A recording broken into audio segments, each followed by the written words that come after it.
तो आज हम आपको हाईवे की चुड़ैल की सच्ची घटना बताएंगे। कुर्सी की पेटी बांध लीजिए तो चलिए शुरू करते हैं।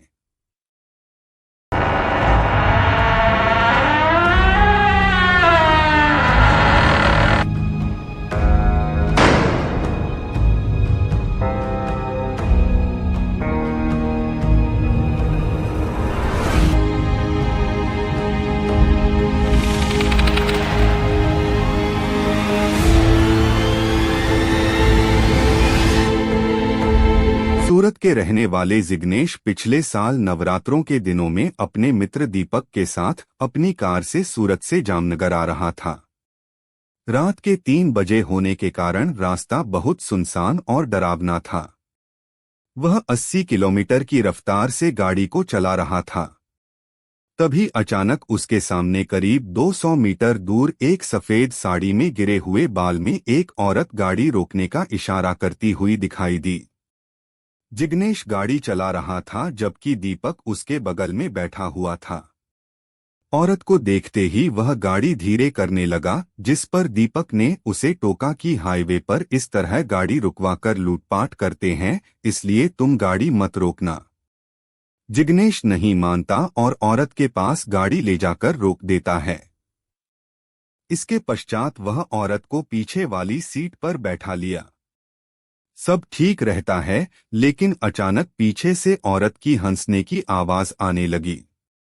देखा तो उसके होश उड़ गए और उसकी चीख निकल पड़ी। दरअसल औरत एक चुड़ैल थी और अपने लंबे लंबे बाल आगे की तरफ जाते उसकी चमकती हुई डरावनी आंखें और नाखून चाकू की तरह लंबे थे। शरीर पर मर्दों की तरह बाल भी थे। जिग्नेश की चीख सुनकर दीपक गाड़ी रोक दी और भागने लगा। और दीपक भी भागने लगता है, लेकिन लाख कोशिश करने के बाद भी उससे गाड़ी का दरवाजा नहीं खोला। कुछ देर के बाद जिग्नेश पास वाले गांव में पहुंचा। गांव वालों को लेकर गाड़ी के पास पहुंचा तो वहां सिर्फ गाड़ी खड़ी थी। इस घटना के पश्चात दीपक का अभी भी कोई पता नहीं चल पाया। जिग्नेश भी कुछ दिनों के पश्चात अचानक से मर गया। पुलिस पड़ताल में पता चला कि इस इलाके में रोजाना कोई ना कोई घटना होती रहती है, जिसकी वजह आज तक कोई नहीं जान पाया है। लेकिन कुछ दिन बाद दीपक की लाश मिली और वो लाश बहुत बुरी हालत में थी। उसका दिल निकल रखा था और दिल ऐसी हालत में था जैसे किसी के खाया हो, और उसकी आंख की पुतली निकली हुई थी जैसे किसी ने चाकू से निकली हो। उस लाश का पोस्टमार्टम हुआ पर कुछ पता नहीं चला। फिर कुछ महीने बाद मेरा दोस्त अपने भाई के साथ किसी काम से जामनगर जा रहा था और रात को आते आते 12 बज गए थे और उसकी गाड़ी की रफ्तार 60 किलोमीटर की थी। और अचानक से मेरे दोस्त से स्टीयरिंग कंट्रोल नहीं हुई। ऐसे लग रहा है जैसे स्टीयरिंग उसके हाथ में थी ही नहीं, और फिर उनकी गाड़ी डिवाइडर में जाकर टकरा गई। उनका एक छोटा सा एक्सीडेंट हो गया। उस एक्सीडेंट में दोनों को चोट तो नहीं आई, पर फिर मेरे दोस्त ने अपने पापा को फोन लगाया और बोला पापा, लेकिन उसके पापा को आवाज नहीं आ रही थी। फिर उसने अपने भाई के फोन से कॉल मिलाई और बोला पापा, हमारा छोटा सा एक्सीडेंट हो गया तो आज हम घर नहीं आ सकते। उसके पापा को लगा कि यह दोनों झूठ बोल रहे हैं। उन्होंने कहा तुम जहां पर भी हो मुझे फोटो भेजो गाड़ी की।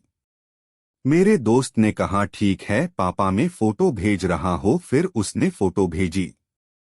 उसके तुरंत बाद उसके पापा का फोन आया। उन्होंने कहा तुम जहां पर भी हो इसी समय बस, ट्रक या टैक्सी करके वहां से निकल जाओ और गाड़ी को छोड़ दो। उन्होंने कहा ठीक है पापा। उन्होंने एक बस पकड़ी और वहां से निकल गए। फिर दोबारा उसके पापा का फोन आया, बेटा तुम बस में बैठ गए? उसने कहा हाँ पापा, हम बस में बैठ गए। फिर उनके पापा ने कहा तुमने जो फोटो भेजी थी गाड़ी की, उसमें एक डायन थी जो तुम्हें बुरी तरह से घूर रही थी। उसके पापा ने कहा फोटो देखो। उस फोटो को देखने के बाद उन दोनों के होश उड़ गए। तो इस कहानी से हमें क्या सीख मिली? हमें कभी भी किसी सुनसान जगहों पर गाड़ी नहीं रोकनी चाहिए। तो अगर आपको यह वीडियो अच्छी लगी हो तो वीडियो को लाइक और हमारे चैनल को सब्सक्राइब कीजिए ताकि ऐसी ही मजेदार वीडियो आपको मिलती रहे। धन्यवाद।